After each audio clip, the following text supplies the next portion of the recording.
सत्संगत जी, प्यार से कहना धन निरंकार जी। देखेंगे, ये निरंकार का ही अंश देखेंगे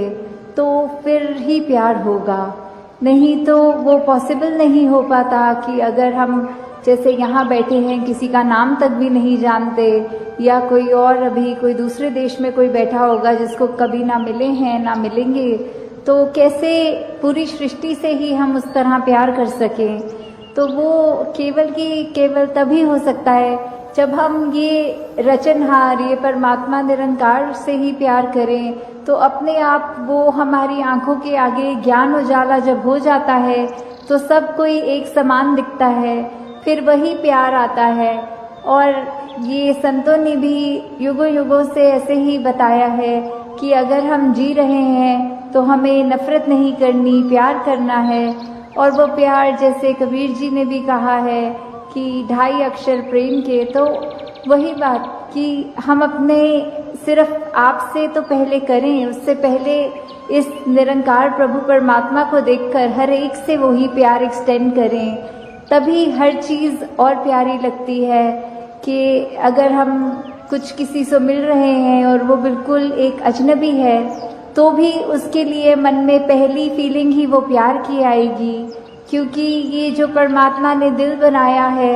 उसको आइडियली सिर्फ प्यार करने के लिए ही बनाया है। और जब वो प्यार दूसरी फीलिंग्स, नेगेटिविटीज़ में अगर हम ज़्यादा अपना रुझाव रखेंगे तो मन में पहले किसी को देखते ही वो चेहरे पे मुस्कुराहट की बजाय वो एक शिकन आता है। तो इसी में हमें ये देखना है कि किस तरह हम अपने आप में वो तब्दीली लाएं, ये ज्ञान प्राप्त करके एक वो अपने मन में ठहराव लाएं, ये प्यार और बढ़ाएं अपने दिल में, कि हर एक में ही फिर ये निरंकार का, खुदा का अंश जब दिखे तो हर एक से ही उस तरह प्यार हो जाए। हाँ जी। अन के घट घट अंदर सबना दा सत्कार करन। तो फिर ये भाव प्यार के बाद आता है सत्कार का। जब हर एक में खुदा को देखा तो उसमें सत्कार कैसे करेंगे एक दूसरे का, जब हम जजमेंटल नहीं होंगे किसी के बारे में, उनको देखकर कि वो इस तरह के व्यक्ति हैं या इस तरह उनका एक आचरण है, तो वो अपना हमें अनुमान नहीं लगाना, अपने अनुमान के अनुसार अपने दिमाग में नहीं बिठाना कि ये ठीक इंसान है या ये गलत इंसान है। जब वो जिस दिन जजमेंट्स खत्म हो जाती हैं तो मन में फिर वो सत्कार की भावना एक आती है हर एक के प्रति, कि किस तरह हर कोई ये सत्कार का पात्र है, क्योंकि इतनी बड़ी दात ये निरंकार परमात्मा जिसके भी हिस्से में है और बाकी भी जो अभी अपरिचित हैं उस ब्रह्म ज्ञान से, तो हर एक में जब वो देखेंगे तो मन सिर्फ वो प्यार करेगा, सत्कार करेगा। और फिर हम हर एक को वो बेनिफिट ऑफ डाउट की जो बात आती है कि अगर किसी ने कुछ हमें गलत भी कर दिया, कोई किसी का कर्म हमें दुख पहुंचाता है, तो अपने उस व्यक्ति से गुस्सा ना करके सिर्फ एक ही भाव मन में अपने आप आएगा कि उस व्यक्ति की शायद कोई मजबूरी रही होगी, आज उसका हो सकता है दिन अच्छा ना रहा हो, कोई किसी ने कुछ उसको बुरा बोल दिया हो तो इसलिए उसका मन कड़वा हुआ है, इसलिए उसके बोल कड़वे निकले हैं। तो जब तक ये बात नहीं हम दे पाएंगे अगले को बेनिफिट ऑफ डाउट, तब तक हम वो सत्कार, ये प्यार कुछ भी नहीं उस तरह दे सकेंगे, क्योंकि हम अपने आप को तो बहुत जल्दी उस तरह माफ़ कर देते हैं कि चलो ये चीज़ हमसे गलत हो गई, कोई बात नहीं, हम अपने आप को माफ़ कर रहे हैं। पर वही अगर सामने वाला व्यक्ति कुछ अगर गलत करता है तो एकदम से हम उसका एक वो जजमेंट पास करते हैं, हम ये सोच विचार कर लेते हैं कि ये इंसान को तो आज के बाद मुड़कर देखना भी नहीं है। तो हमें इस तरह अपने जीवन में सुधार करना है कि किसी ने अगर कुछ गलत कर भी दिया तो उसके लिए भी मन से यही अरदास करनी है कि दातार कृपा करके ये जो भी कमियां हैं हमारे अंदर, दूसरों के अंदर, वो दूर होती जाए और ऐसे ही प्यार और सत्कार जग में बढ़ता चला जाए। हाँ जी। गुण गावण नित ऐसे एक दे ऐसे दा दीदार करन। तो ये जो दीदार की बात होती है, किसका गुण गाना है, किसके दीदार करने हैं, तो वो ये परमपिता परमात्मा निरंकार, ये जो एक ऐसी सत्ता है जो शुरू से है, वो हमेशा से कायम दायम रहने वाली, कि कैसे हम जब तक वो एक निरंकार जो इस तरह से देखा जाए, अगर एक व्यक्ति दूसरे को देख रहा है तो उनकी आंखों के बीच में भी वो है, वो अपनी पलकों से भी नज़दीक है, जैसे बोलते हैं शारक से भी नज़दीक। तो इतना करीब होने के बाद जब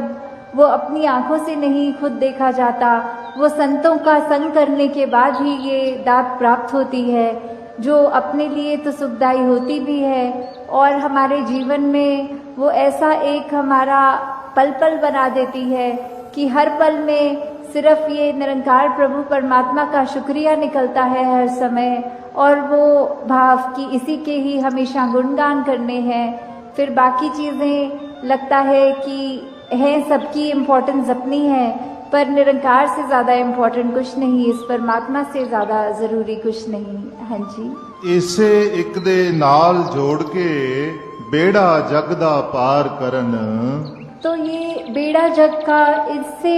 क्या मतलब हो रहा है? इससे सिर्फ यही बात कि हम जब जीवन काल की यात्रा अपनी जी रहे हैं तो उसमें हमें क्या एक ऐसा जो बोलते हैं कि एक परमानेंट चीज़ क्या है, कि जो सबसे मजबूत चीज़ जिसने वो स्थिर है, उसने कभी हमारे उतार चढ़ाव के साथ उतरना चढ़ना नहीं है। जैसे एक तूफान आता है तो हमें बोला जाता है कि कोई ऐसी चीज़ को पकड़ लो, जैसे पेड़ या कुछ जो अपना ज़मीन के अंदर इतनी मजबूती से जिसकी नींव गड़ी हो, ताकि वो हवा फिर हमें उड़ा नहीं सकती। हमने एक ऐसी स्थिर चीज़ को पकड़ लिया है जिसके कारण हम भी, वो हवाएं हमको उड़ा के नहीं ले जा सकती। तो ऐसे ही जीवन में हम अपने जीवन को तब तक अपना अच्छे से जीवन जी सकेंगे जब तक हम ये निरंकार के साथ अपने मन से ना जुड़ें, तब तक वो एक जीवन भी हमारे उतार चढ़ावों के साथ फिर उथल पुथल मचाता है मन में। तो निरंकार का ही आसरा लेना है, निरंकार में ही अपनी श्रद्धा रखकर ये वो बात करनी है कि हमें ये अब जो स्थिर चीज़ मिल गई है, जो कभी एक सब किसी भी सिचुएशन में अपनी जगह से नहीं हिलती, तो हम फिर वो एक मजबूती का और सहारा लेते चलते जाते हैं और हमारा मन भी और सहारा पक्का करके एक विश्वास और बढ़ाकर फिर हमारे जीवन में ऐसे भी कोई कर्म नहीं हो पाते जो अपने लिए भी नुकसानदायक हों। और तो कैसे हमने अपने दिल से ये जो भी कोई बुरी अंदर चीज छुपी है, चाहे वो किसी के लिए नफरत हो, चाहे ये निंदा करने वाली बात या किसी को एक छोटी दृष्टि से देखने वाली बात, किसी के मन के ऐसा प्रभाव ले जाना कि उस व्यक्ति ने कुछ कह दिया वो कठोर वचन से, तो अब जीवन भर उस व्यक्ति से बात नहीं करेंगे। तो ऐसी चीजें तो हमको और तंगदिल बना देंगी और हमें एक विशाल अपने मन को बनाना है कि ये संसार में अगर किसी ने कुछ भी तरीके का हमारे ऊपर एक हमारे साथ व्यवहार किया है, पर हमने उसके साथ कैसा व्यवहार करना है, हमें तो एक अच्छाई ही करनी है। जैसे फरीद जी की भी वो लाइन है, फरीदा बुरदा पला कर गुस्सा मन ना हटाई, कि कैसे एक बुरा भी अगर कोई कर रहा है उसके साथ भी हमने भला ही करना है। वो करना चाहे कितना भी उस समय कठिन लगता है, क्योंकि एक इंस्टिंक्चुअली एक ह्यूमन इंस्टिंक्ट की तरह अगर किसी ने कुछ गलत बोल दिया तो स्वभाव के कारण पलट के वो इंसान भी आगे कुछ कड़वे वचन बोल देता है। पर उस समय ये बात याद रखनी, इस परमात्मा को याद रखना कि किसी ने अगर कुछ बुरा भी करा है तो हमारा कर्तव्य क्या है,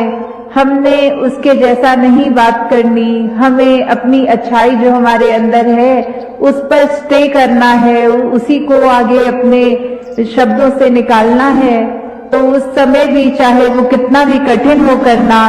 तो भी एक संतमति के अनुसार अपने शब्दों को, व्यवहार को, सोच को उस तरह चलाना है कि ना हमारे मन में कोई क्रोध जागे और हमारा मन जले, ना हमारे शब्दों से किसी दूसरे का भी तंगी मन में उसके आए या कुछ ऐसे वचन निकल जाए जो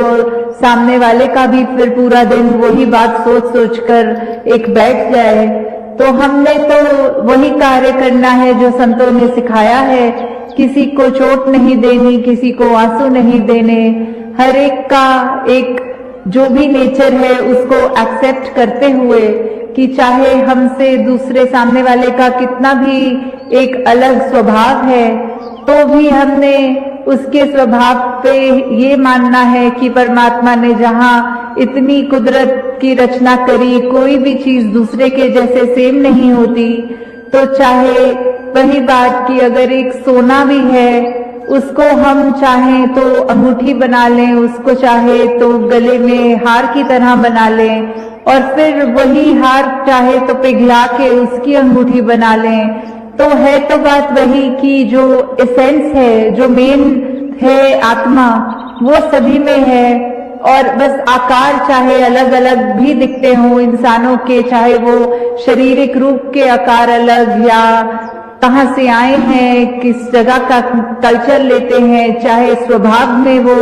भिन्न भिन्न चीजें, तो उसमें ये भेदभाव करना कि वो गोरा है, काला है, मेरे जैसा भोजन नहीं खाता, मेरे जैसे आस्था नहीं रखता कहीं, तो वो तो बहुत ही हमारी एक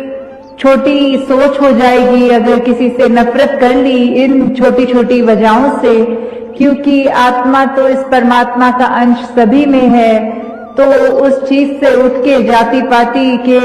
बंधनों से अपने आप को हटा के जब हर एक में ही इस परमात्मा का दर्शन हो जाता है और वो सिर्फ ब्रह्म ज्ञान द्वारा ही होता है, तो जब ऐसी दृष्टि एक मिल जाती है तो कैसे उस दृष्टि को हमेशा कायम रखते हुए 24 घंटे इस परमात्मा का एहसास करते हुए कि कैसे ये मालिक ने हमको विवेक, चेतनता, बुद्धि कुछ भी बोलने वो दिया है सोचने के लिए, तो कैसे हमें उसका एक ऐसा फायदा लेना है जो वाकई ही हमको भी सुकून दे, ऐसी सोच आए और सामने वाले के लिए भी। तो वही एक शेर की लाइन भी जहाँ इसको ये यूनिटी इन डाइवर्सिटी की बात रखते हुए कि इख्तिलाते रंग बू से बात बनती है, हम ही हम है तो क्या हम है, तुम ही तुम हो तो क्या तुम हो। तो कैसे एक सुंदरता तभी है जब हमारे कितने भी अलग अलग भिन्नताएं के बावजूद एक समान जो एक कॉमन फैक्टर है उसको जब पकड़ते हैं तो वो वाकई ही, चाहे बगीचे के उदाहरण में वो अलग दिखने वाले फूल, पर उनकी कॉमन एक चीज क्या है कि वो सारे फूल बहुत ही कोमल होंगे, बहुत ही अच्छी खुशबू देंगे। तो कैसे वो ही कॉमन चीज जब हम ले लेते हैं कि ये परमात्मा जो सभी में है, तो फिर कोई फर्क नहीं पड़ता कि सामने वाला कैसा है। तो वही बात मन में रखते हुए जब एक जीवन को ऐसे आधारित किया जाता है कि मनों में एक वो भावना प्यार की है, तो फिर मन में किसी के प्रति एक ब्लॉक नहीं करा जाएगा, एक दीवार नहीं बनाई जाएगी, फिर तो वो बस प्यार के पुल ही बनेंगे जो एक दिल से दूसरे को जोड़ते हैं। वो एफर्ट, वो हर एक हमारा यत्न रहेगा कि कैसे हम इस संसार को जो इस परमात्मा ने इतना खूबसूरत दिया है तो उसको और ज्यादा सुंदर बनाया जाए। शुरुआत हमने अपने ऊपर से शुरू करके अपने स्वभाव में तब्दीलियां लाके करनी है और फिर अगर संसार में वैसे भी संतों का काम वही रहता है जो एक भाई कन्हैया वाली भावना होती है कि हर कोई अपना है, कोई बेगाना नहीं। तो उस भाव से जब ये सेवा की जाती है, कुछ मन में वो भावना रख के कि सिर्फ कुछ लोग हमारा परिवार या कुछ ऐसे हमारे अपने हैं और बाकी नहीं है, नहीं, जब ये सर्वदा भला वाली बात आ जाती है तो फिर वही दृष्टि आती है कि हर कोई अपना है। कैसे एक बेगर्ज होके, हमने एक बिना फायदे का सोच के हर एक के लिए समर्पित होके उनकी सेवा करनी है। हर एक के जीवन में हम किसी तरह भी आराम दे सकें, खुशी दे सकें, उनके लिए मरहम का काम कर सकें। तो जब ऐसे ही बात ये जीवन में उतरती है, उसको और पक्का करने के लिए ही ये सेवा का भी एक हमारा जरिया जो है, उसी के साथ साथ संगत आकर भी एक जैसी सोच वाले संतों के साथ जब उनकी वचनों को सुनकर अपने मन में बिठा। साथ संगत जी, दयानंद का